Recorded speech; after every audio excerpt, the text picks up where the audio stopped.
Change हो गए गुरु, का चेंज भाई? जैसे नैया डोले, का डोले? नैया डोले। अब हम किताबी भाषा या सवाल की दृष्टि से देखा जाए तो अनुकूल और प्रतिकूल का मतलब ये होता है, यदि धारा इधर की तरफ बह रही है, क्या हो रही है भाई? बह रही है, अनैया डोल रही है। समझ में आया? यदि इधर नैया डोलेगी तो उधर का डोलेगा? बात समझ गया?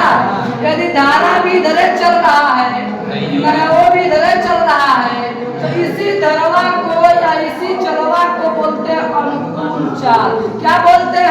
अनुकूल चाल। मतलब जैसे जैसे नैया डोले वैसे वैसे धारा डोले तो क्या अनुकूल चाल बोला जाएगा। बात समझ में आया मेरे बाबा? तो उसको क्या बोलते हैं? अनुकूल चाल। बात समझ में आया?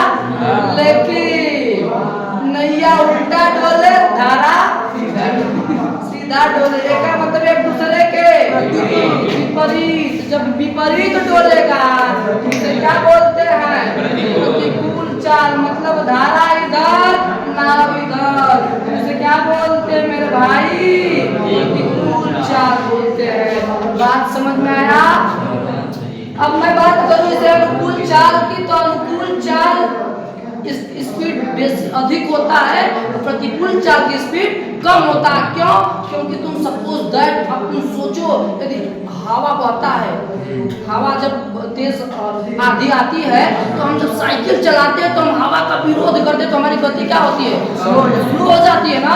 और उसी प्रकार यदि जहर हवा अरे हम भागी तो अपने मन का इच्छा होते हुए जाते हैं, एक पौड़ी मारते हैं कितना दूर जाते हैं।